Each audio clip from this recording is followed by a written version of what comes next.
Perkenalkan, nama saya Muhammad Faiz Romdani dari channel Juragan Soal Sulit.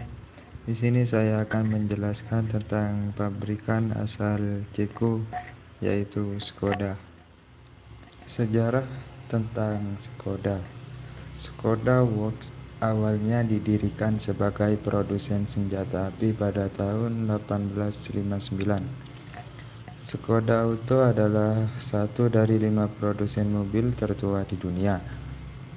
Pada tahun 1894, Václav Klemen yang masih berusia 26 tahun, dia adalah seorang penjual buku di Malada, Boleslav, yang dapat menciptakan motor dan belum menemukan suku cadang sepeda yang ia butuhkan. Václav Klemen itu yang sebelah kiri, dan itu sebelah kanan temannya Václav Laury. Walaupun tidak memiliki kemampuan di bidang ini, Klemen lalu mendirikan sebuah bengkel sepeda bersama Václav Laury pada tahun 1895 di Malada, Boleslav. Sebelum bermitra dengan Klemen, Laury telah memiliki banyak pengalaman di bidang ini dengan mendirikan sebuah pabrik sepeda di Trnov. Pada tahun 1898, setelah pindah ke pabrik barunya, Laury dan Klemen memperkenalkan sepeda motor pertama buatannya yang masih sangat berbahaya untuk dikendarai, dan sepeda motor yang lebih aman dikendarai pada tahun 1819 baru keluar. Pada tahun 1905, Laury dan Klemen juga mulai memproduksi mobil buatannya menjadi produsen mobil kedua di Republik Ceko setelah Tatra. Laury dan Klemen memulai memproduksi truk pada tahun 1929. Setelah mengalami beberapa masalah serius, Laury dan Klemen mulai mencari mitra baru. Škoda lalu memulai memproduksi mobil melalui kemitraannya dengan Hispano-Suiza. Škoda pun mengakuisisi Laury dan Klemen pada tahun 1925. Selanjutnya akan memproduksi mobil dengan merek Škoda pada tahun 1930. Škoda memisahkan bisnis mobilnya menjadi Aksiova Pro Otomotif yang disingkat ASAP, tetap merupakan anak usaha dari Škoda Works dan memproduksi mobil di bawah merek Škoda. ASAP memiliki 2 pabrik, yakni di Praha dan Malada, Boleslav. Pabrik Praha juga termasuk kantor cabang, kantor penjualan, dan kantor pelayanan. Sementara pabrik di Malada adalah pabrik yang mempekerjakan 4.250 pekerja dengan luas 215.000 meter persegi. Škoda memperkenalkan model mobil baru pada dekade 1930-an yang berbeda secara signifikan dari pendahulunya. Dengan banyak perubahan di bagian sasisnya, pengembangan model baru ini dikepalai oleh Vladimir Matos. Desain sasis baru ini menjadi dasar bagi beberapa mobil Škoda seperti Škoda Popular, Škoda Rapid,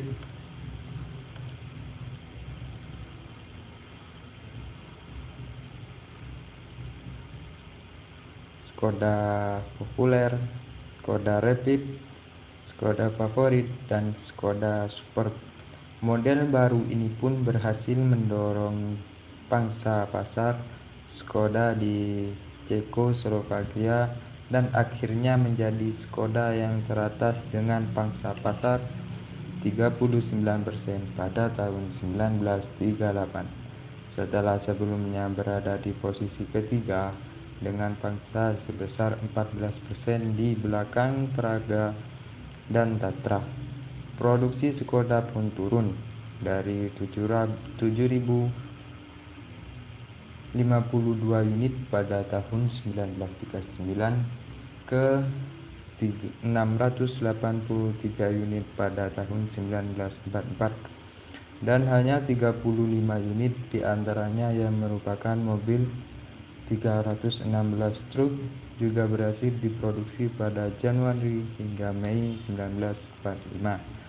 Pesawat tempur Inggris dan Amerika Serikat juga telah beberapa kali mengebom pabrik Skoda pada tahun 1940 hingga 1945. Pengeboman besar terakhir terjadi pada 25 April 1945 yang menyebabkan kehancuran total di pabrik senjata Skoda dan menyebabkan ribuan korban jiwa ataupun luka.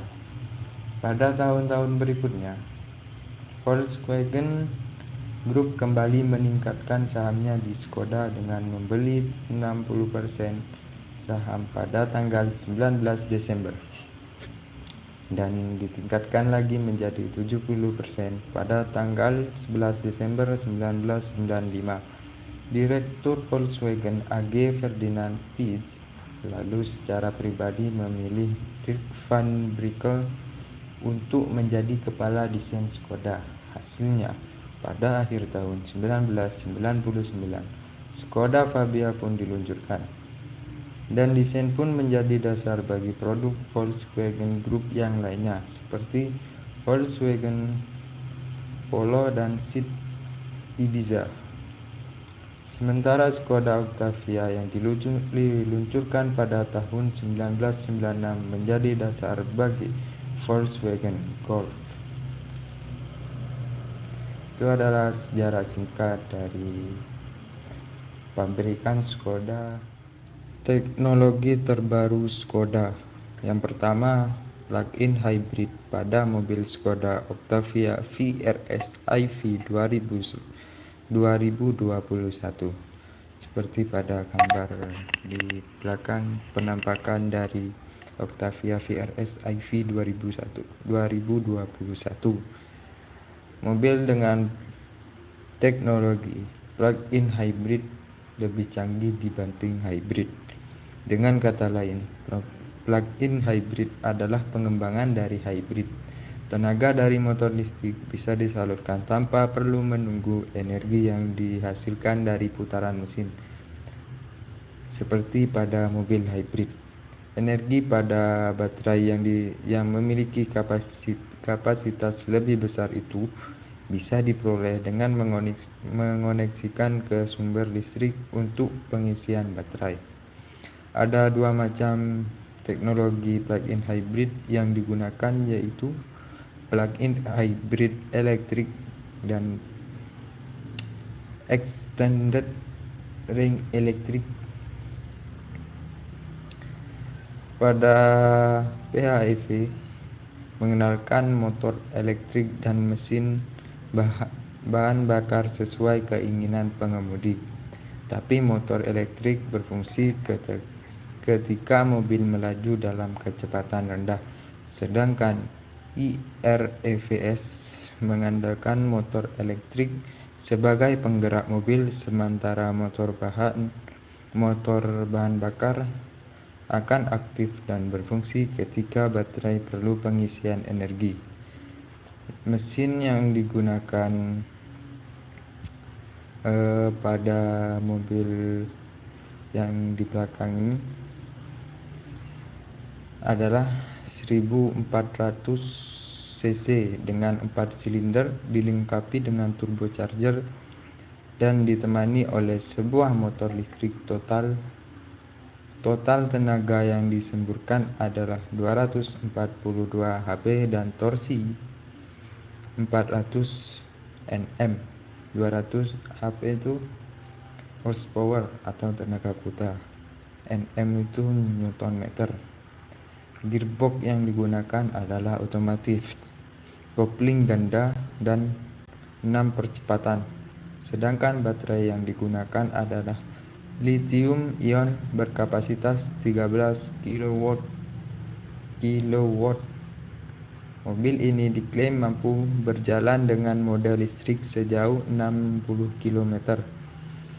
Untuk melakukan pengisian ulang, baterai membutuhkan waktu 6 jam menggunakan colokan biasa.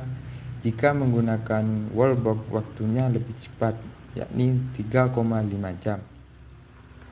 Teknologi terbaru yang kedua yang diciptakan oleh Skoda adalah SideChange, teknologi ganti warna mobil otomatis. Ini masih dalam tahap pembuatan dan belum dipublishkan.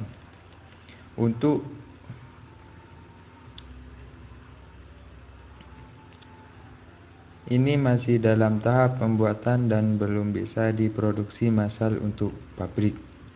Pabrikan mobil asal Ceko Skoda yang masih anak perusahaan grup Volkswagen telah mendaftarkan hak paten teknologi canggih SideChange-nya dengan seri mobil Fabia, All New Fabia Head NST. Sebuah terobosan terbaru ini mampu merubah warna mobil secara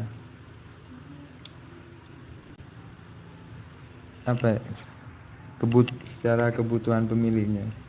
Jika pemiliknya ingin seperti apa, ya bisa.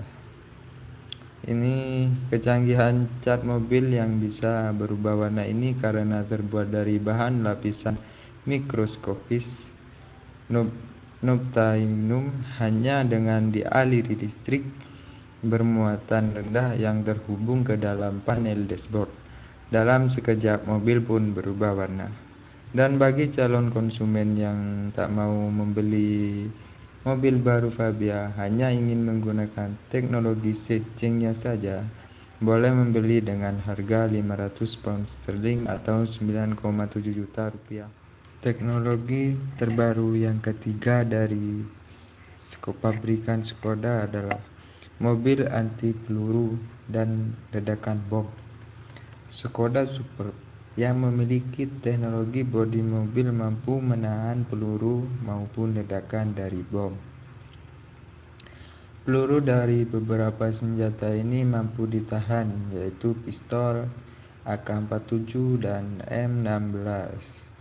Tak hanya itu, granat hingga bom listrik pun tidak akan mampu menjebol bodi mobil ini. Mobil ini memiliki ukuran tidak besar, memiliki panjang, maco, dan gagah. Mobil ini memiliki dimensi yang lebih kecil dengan ban ukuran 16, mirip dengan Honda Mobilio maupun Nissan Livina.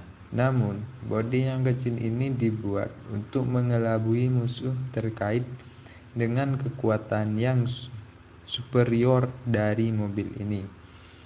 Soal mesin, Skoda Superb ini juga dibekali dengan diesel 2 liter yang handal berkekuatan 190 bhp yang mampu melaju hingga 193 km per jam. Dengan kecepatan tersebut cukup untuk meloloskan diri dari saat kondisi sekitar darurat. Skoda Superb ini dihargai hampir 2 miliar. Teknologi selanjutnya adalah Side Assist Blind Spot Detection atau disingkat dengan SABSD pada Skoda Karoq 2019. SABSD ini akan membantu Anda menghindari kecelakaan. Cara kerja fitur ini juga mudah dipahami. Skoda memberikan radar pada masing-masing ujung bumper dengan jangkauan tertentu. Informasi dari sonar radar ini akan diterima oleh Electronic Control Unit atau ECU untuk kemudian diinformasikan ke indikator yang ada di dashboard Skoda Karoq 2019 ini. Teknologi selanjutnya adalah Adaptive Cruise Control yang pada Skoda Karoq 2019. Fitur Cruise Control sebenarnya bukanlah barang yang baru. Mobil Eropa tahun tua pun sudah mengadopsi alat penjaga kecepatan ini. Bedanya, Adaptive Cruise Control adalah termasuk teknologi terkini yang membuat mobil menjadi semi-autonomous. Mobil bisa menyesuaikan kecepatan lalu lintas. Cara kerjanya, jadi radar yang terletak di balik emblem Skoda akan mendeteksi berbagai halangan maupun kendaraan yang ada di depan mobil. Jika terdeteksi ada kendaraan lain dengan deviasi kecepatan yang jauh, maka sensor akan mengirim sinyal ke ECU. ECU sebagai otak mobil akan memerintahkan mesin untuk mengurangi tenaga. Bahkan rem akan digunakan menyesuaikan kecepatan lalu lintas. Teknologi selanjutnya adalah Park Assist pada Skoda Karoq 2019. Mobil asal Republik Ceko ini bisa berparkir dengan sendirinya. Sistem ini langsung dari mobil-mobil di VW Group. Cara kerjanya pun mudah dipahami. Saat Anda hendak parkir, radar pada Skoda Karoq 2019 akan mendeteksi spot parkir dan menghitung dimensi serta ruang untuk mobil. Jika lahan parkir yang tersedia memenuhi parameter yang diprogram pada ECU,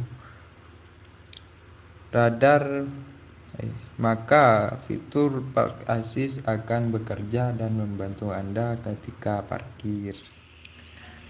Nah, ini adalah teknologi paling luar biasa yang masih diciptakan ya, yaitu teknologi ganti warna.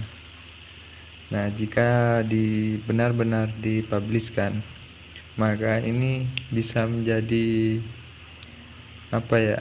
alat yang sangat memudahkan maling gitu.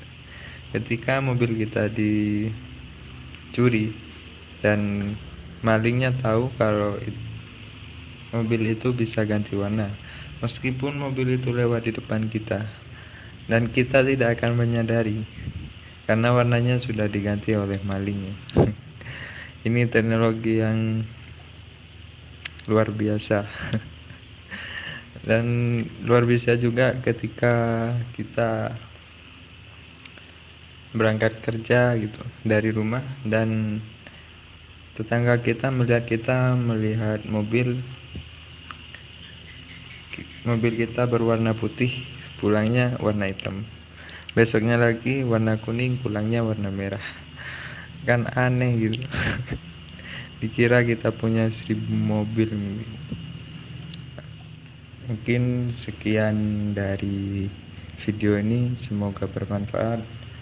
Maaf jika ada kekurangannya, banyak kekurangannya. Saya akhiri, wassalamualaikum warahmatullahi wabarakatuh.